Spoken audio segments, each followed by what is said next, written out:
Բայց ես ուզում եմ նաև մի քանի այլ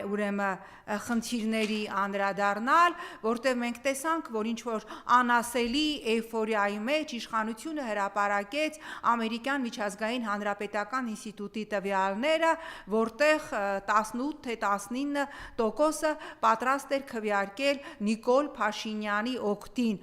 բան չեք տենց ուրախացել, ես մի հատ թիվ բերեմ, այն ժամանակ, երբ որ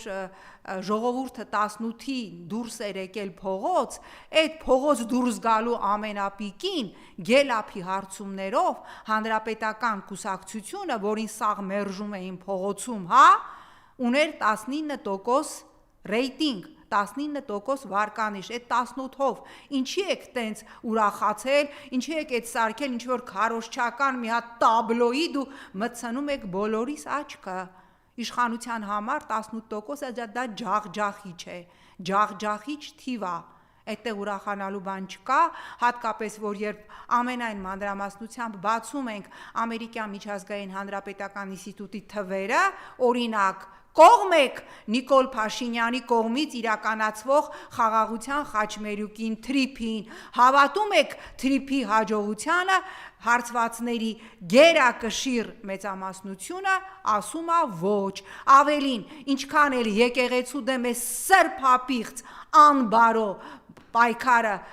ինչ ասեմ, նաշեստվյան տարվեց, նույն ամերիկյան միջազգային հանրապետական ինստիտուտի տվյալներով եկեղեցու հեղինակությունը շարունակում է մնալ ամենաբարձրը եւ շարունակում է աճել եւ այս պահի դրությամբ 39% միանշանակ իր աջակցությունն է հայտնում եկեղեցուն եւ դրան գումարած եւս 23% ասում է, որ այո, ավելի շատ իրենք եկեղեցու աշխատանքից եւ եկեղեցու գործունեությունից գոհ են, այսինքն այն խայտարակ քարոզարշավը, որ տարվեց եկեղեցու, վեհափարի, սրբազանների դեմ, սրբազաններից տարան կալանավորեցին, ինչ ասես ջեբները գցեցին պլան, Ալեն Սիմոնյանը որոշ հոգևորականների իր տվյալով 4-ից 5 հոգևորականների հռչակեց պետոֆիլ եւ այս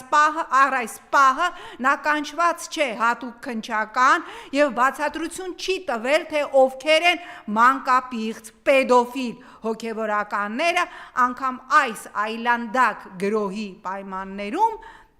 մենք տեսնում ենք, որ հայ առաքելական եկեղեցու վարկանիշը անգամ Հայաստանի իշխանությանը մեծապես սատարող կենտրոնի ամերիկյան միջազգային հանրապետական ինստիտուտի տվյալներով աճում է, այնպես որ սա գնահատականն է այս իշխանության իրական վարկանիշի եւ գիտեք, եթե այսպես փորձեմ այս վարկանիշային աջաբսանդալը ամփոփել, ես ամենայն պատասխանատվությամբ հայտարարում եմ, այսօր Նիկոլ Փաշինյանի հակառեյտինգը այնքան է, ինչքան 18 թվականին Նիկոլ Փաշինյանի ռեյտինգն էր, այսինքն Նիկոլ Փաշինյանը այսօր Հայաստանի քաղաքական դաշտում ամենամեծ հակառեյտինգ ունեցող գործիչն է։